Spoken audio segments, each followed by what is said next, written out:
With its success on Netflix, mainly by being carried by Henry Cavill, one of the few actors that actually read the source material before taking on a gaming acting role, more people are now being introduced to the Witcher universe. So driven by nostalgia, I reinstalled The Witcher 3, the crown jewel of CDPR, and decided to see if I could get all the achievements that I was missing now. Because I dumped most of 2019 in this game, I've already had some of the achievements that were relating to the story, but which ones was I missing? Right, so the first thing we need to do is set up the game difficulty on death mode. This will allow me to unlock 2 of the achievements on the list, and in order to be able to do this, I decided to go with a toxicity build, which will later on allow me to get the I can quit anytime I want achievement by consuming 7 potions at the same time. Another 2 skills that you're gonna be working towards is Undying and Razor Focus. This will give you a second wind, especially fighting annoying mobs like the Drowners and the Ghouls, and it will allow you to continue fighting, especially in the early game, and will make things easier leading towards the late game.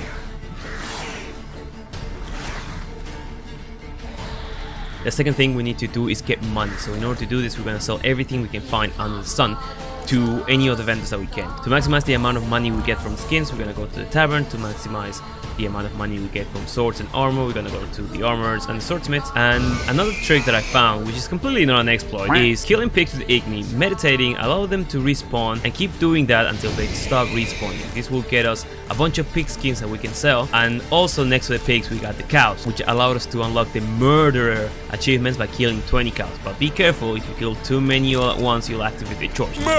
Which is a delicious patch that CDPR introduced very early, so players wouldn't have used selling hides, that spawns at the level 17 chord that will literally fuck your shit up. Which if you do the trick later on, it doesn't really matter because you can beat it, but if you do it very early, it might just cost you a lot of problems.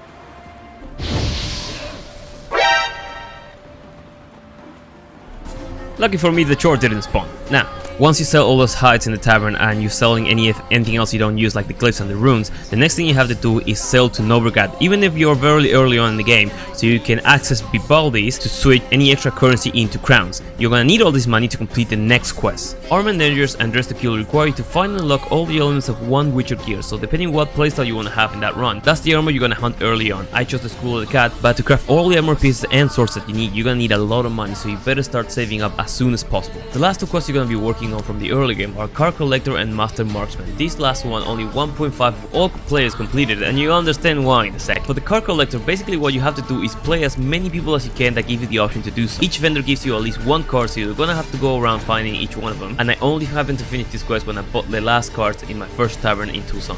The last card of White Orchard that you might struggle with is found under the Hangman's Tree next to the Book of Albert Gear. This, I did not know how to find this one, so I had to actually go for the wiki and find it. For the Marksman quest, you'll need 50 kills with a crossbow bolt to the head. By using Northern Wind and Axe, you will immobilize the human mobs long enough for you to place this shot. While using this method, you might also get the Hasta Vista achievement.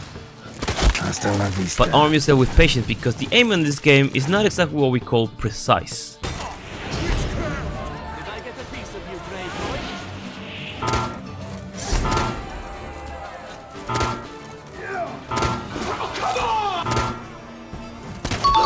Another one you can start doing early game is Humpty Dumpty, which requires you to push 10 opponents out of a ledge and kill them with eye. For this, basically every time you find a bandit camp or a pirate camp in Skellige that's next to a cliff, arm yourself with patience and start pushing all the enemies towards the ledge and try to get them off the ledge. But again, it's gonna take you a lot of time, especially playing on Death March difficult. Now for some easy quests.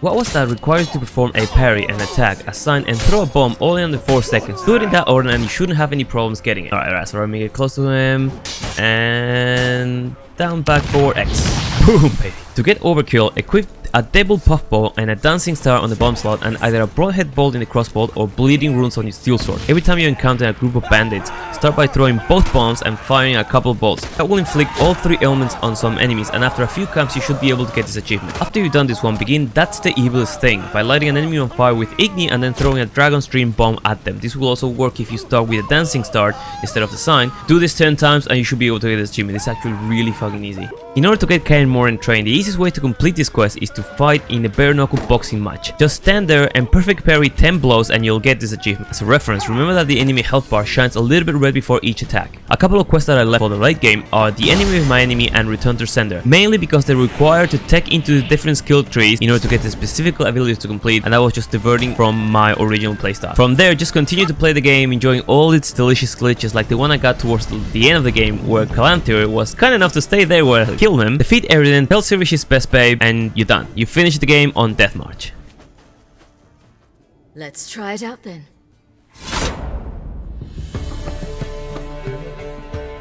So, how you going so far? You feeling tired? You wanna take a rest? Well, that's not gonna happen because now we got the DLCs, baby!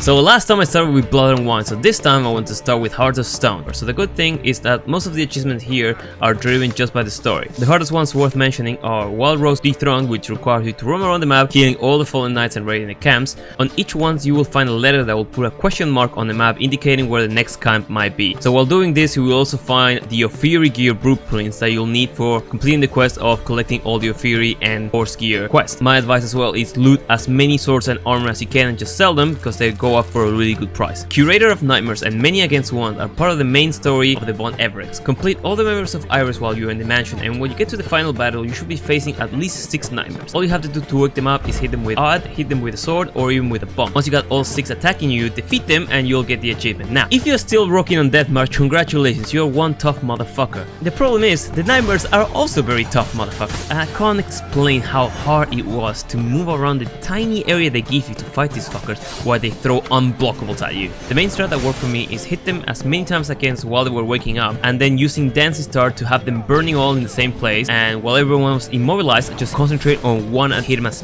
much as I can. Chip away at them one by one until you only have one left remaining and the fight will end. From there, go deliver the quest and you'll face Master Mirror together. If you decide to keep on Everett alive, you'll receive his sword, which is one of the most powerful steel swords in the game and it's definitely worth keeping. Finally, we're off to Tucson, baby! Now, there are some achievements that I already completed on this DLC, but the main ones I'll focus on this run are the Embodiment of the 5 Virtues, King of the Clink, and David and Goliath. The first enemy you encounter while getting to Tucson is a massive cyclops named Goliath. In order to get his achievements, you'll need to kill it with one crossbow bolt to the eye. Now, the eye is really easy to miss, so freeze him on the spot with a northern wind and take aim. If you hit him right on the eye, it's a one-hit kill, and you'll know that you got this achievement. To get the sword Aerondive from the Lady of the Lake, you have to complete certain quests in a certain way. I'll put a link down below of which ones of the quests you have to complete to get each one of the virtues, and when you get them all, the quest will become active, telling you to go to the lake where the sword is. Once you interact and fight the druid that's in the lake, you'll get what's considered the most powerful silver sword in the game. Now, this is an easy mission to miss if you don't pick up the notice on the notice board next to the castle. To get King of the Clink, the only thing you have to do or not do is ask the girl in the fantasy world to get the reboot back to Sienna's. That's it. Keep playing the game normally, complete beyond Hill and Dale, and whatever you decide to do with Deathlab, you'll be thrown in the Tucson prison and you'll get this achievement.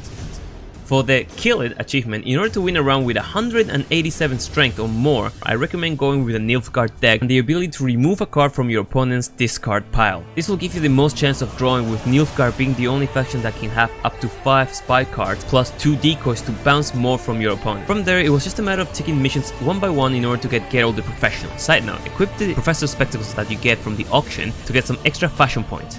Just a witcher. Slaying monsters is my job. Geralt! So hot right now. The amazing thing is that with The Witcher 3, even the side quests or contracts have such great stories within themselves. If it wasn't for this dumb challenge that I set on myself, I would miss stories like the 1x1 rock troll, who attacks you at first, but if you dodge long enough and you don't attack him, you get the cutest interaction and literally finish the contract without even swinging your sword. Talk? But you come? Or call you wham-a-wham like this? Exactly. Why do you wham 'em? Things in Walk Troll House. Trolls say outmans, but they wham-a-wham troll rocks. So troll wham too. From what you say, they were asking for trouble. I'll let it slide this time. But kill any other humans, and I'll come back and cut off your head. Understand? No, words are words many. Hurt head. Let me try again. Wham-a-wham mans again. I'll swish-a-swash-a-swunk you. Oh. No more troll wham. and this man take, for be good man, and no Swisher swash. And yeah, before I noticed, I was done. I got them all. I was the ass Ketchum of the Witcher world, and I couldn't help to feel a little bit sad inside. This was probably one of the most fun games I ever played, and I got almost 500 hours in it and I just finished it. I turned every stone. All it was left to do is tune up my crypt, sit down and enjoy the sunset. And that's the end of The Witcher 3. I was actually dying of COVID while making this playthrough, so I had really good excuse to sink 100 more hours into the game. If you had any achievement that you're struggling with, make sure you leave it in the comment down below. I'll get the link for the Embodiment of 5 Truths as well in there.